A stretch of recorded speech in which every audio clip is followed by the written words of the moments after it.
Assalamualaikum warahmatullahi wabarakatuh. Alhamdulillahi hamdan katsiran thayyiban mubarakan fi. Asyhadu an la ilaha illallah wahdahu la syarikalah wa asyhadu anna Muhammadan abduhu wa rasuluh. Amma ba'du. Ikhwan fillah rahimakumullah. Untuk kali ini kita akan melanjutkan pembahasan yang kedua dari ilmu ini, yaitu metode mencari ilmu. Allah SWT telah menganugerahkan perangkat kepada kita semua sebagai manusia dalam upaya mencari ilmu, yang disebut dengan perangkat indera. Yang pertama, Allah telah memberikan pendengaran. Telinga yang kita lihat, yang kita punyai, memiliki pendengaran, kemudian mata sebagai penglihatan, dan hati sebagai alat perasa atau memahami sesuatu. Berdasarkan firman Allah Subhanahu wa taala di dalam surat An-Nahl ayat 78, A'udzubillahi minasyaitonirrajim. Wallahu akhrajakum min butuni ummahatikum la ta'lamuna syai'a wa ja'ala lakumus sam'a wal absara wal afidah la'allakum tashkurun. Dan Allah telah mengeluarkan kalian dari perut ibu kalian dalam keadaan tidak mengetahui sesuatu pun. Kemudian Dia memberikan kamu pendengaran, penglihatan, dan hati, agar dengan itu semua kamu menjadi manusia yang mau bersyukur kepada Allah. Oleh karenanya, 3 potensi indera ini harus kita manfaatkan semaksimal mungkin untuk bisa memahami ilmu yang Allah berikan kepada kita semuanya.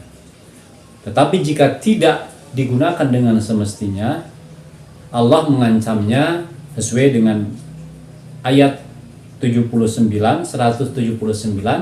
surat Al-A'raf. Walaqad dara'na li jahannama katsiran minal jinni wal ins lahum qulubun la yafqahuna biha walahum a'yunun la yubsiruna biha walahum adhanun la yasma'una biha ulaika kal an'ami bal hum adall ulaika humul ghafilun. Dan sesungguhnya kami jadikan untuk isi neraka jahanam ini kebanyakan dari bangsa jin dan manusia. Mereka memiliki hati tetapi tidak dipergunakannya untuk memahami ayat-ayat Allah. Dan mereka mempunyai mata, tetapi dengan mata itu tidak dipergunakannya untuk melihat tanda-tanda kekuasaan Allah. Mereka pun memiliki telinga, tetapi dengan telinga itu mereka tidak memanfaatkannya untuk mendengar ayat-ayat Allah. Dan mereka itu seperti binatang ternak. Bahkan mereka lebih sesat dari binatang ternak. Mereka itulah orang-orang yang lalai. Jadi mestinya kita memanfaatkan potensi ketiga indera ini untuk hal-hal yang ilmu-ilmu dalam upaya untuk mencapai keridhaan Allah Subhanahu wa taala. Ikhwan rahimakumullah. Bagaimana metode tolabul ilmu syar'i, cara mencari ilmu? Dalam hal ini, yang pertama pada masa salaf, masa ulama dahulu, seperti perkataan Ibnu Sirin, innal hadzal ilma dinun fangduru amman ta'khuduna dinikum. Sesungguhnya ilmu itu adalah din, agama. Maka lihatlah kepada siapa kamu mengambil ilmu. Jadi harus hati-hati ketika kita untuk mencari ilmu. Dengan siapa orang yang berhak untuk bisa ambil ilmunya.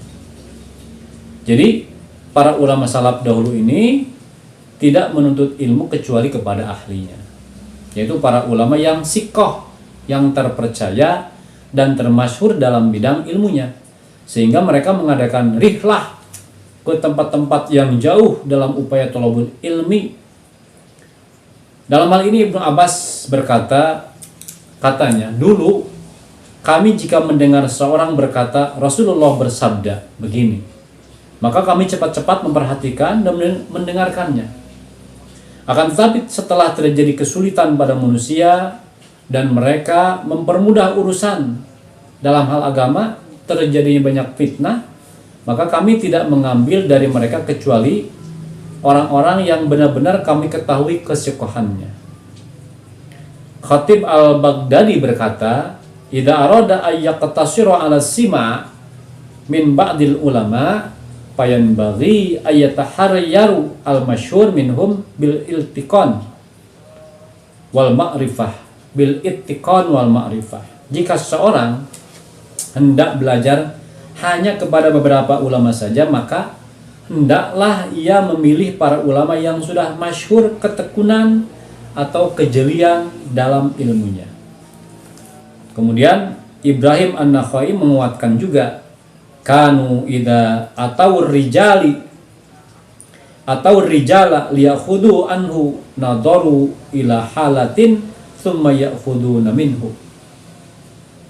Mereka para ulama salaf jika mendatangi para alim untuk mengambil ilmu darinya, melihat dulu kepada sifat-sifatnya, kepada salatnya dan semua keadaannya, baru kemudian mengambil ilmu dari mereka. Itu yang pertama ya.